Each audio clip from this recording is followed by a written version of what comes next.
Across the state of Maine, you will find graveyards, new and old. Monuments placed there tell us about those who came before us.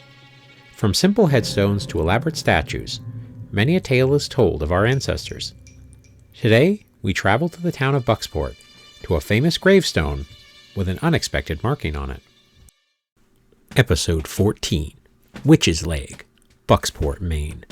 The town that we know as Bucksport was settled all the way back in 1762.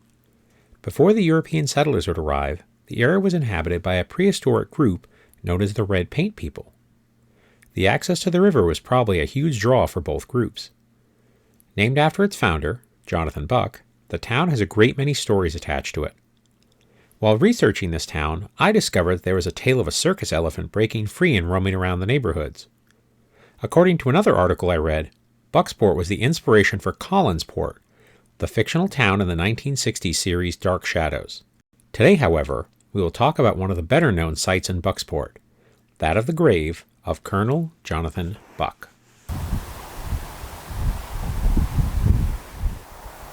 Hey there, got a new episode for you of Stranger Maine. I'm here on the banks of the Penobscot River in the town of Bucksport. Now you may know the name, you actually might know the story, it is pretty well known. But I don't want to talk about the town as much as I want to talk about its founder, one Colonel Jonathan Buck. Obviously, the town was named after him. Born in 1719 in Massachusetts, and not here, because at that point, 1719, Maine was considered part of Massachusetts. It was the frontier portion of it, if you will. He was born in what we now know as Woburn, Massachusetts. He grew up in that area, joined the military, and eventually ended up in this section of his state, if you will, as the commander of Fort Pownell.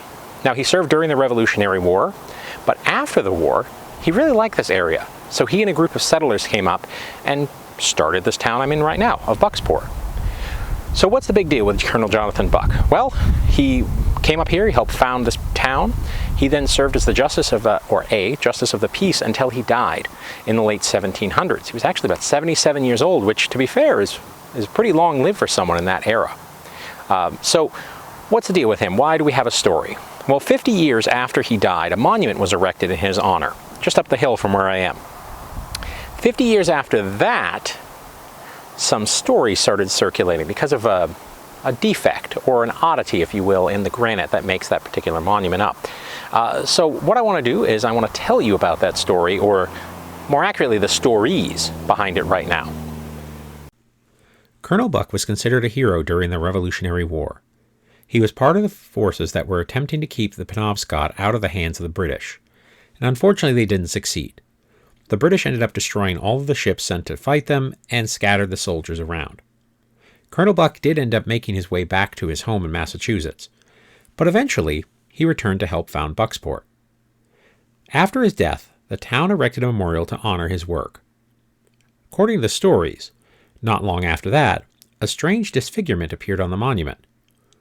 There are a few versions of why the mark appears on Jonathan Buck's grave. One version of the story claims that he sought the help of a Native American medicine woman. She provided the aid he was looking for, but when she asked him for payment, he had none to offer at the time. She, in turn, put a curse on him. Another tale tells that of a local woman who had an affair with the colonel and had a son. The son was born deformed, but he had had features that were a close match to his supposed father. She refused to leave town despite his best attempts at paying her off, so he declared her a witch and she was sentenced to be burned at the stake. As they stoked the fire, she decreed a curse upon Colonel Buck. Now, the most common version is very similar. A woman is accused of witchcraft. She is put on trial and is found guilty of witchcraft by none other than Jonathan Buck. She claims her innocence to the end, even though she is sentenced to die.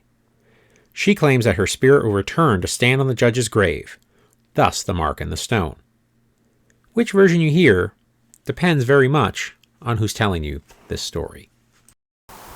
So as you can see, there's lots of versions of this story. I have none in particular that I think really explain the foot and the leg that appear. I mean, was it a curse from a witch? A lover that he no longer wanted anymore? Was it him cheating a Native American lady out of the supplies that she had done? I don't know. None of us do. Because as I mentioned earlier, these stories started about 100 years after he died. Which gets to my point about history. Oral history is a great tradition, but it also can start warping facts and stories. those little elements that start changing here and there.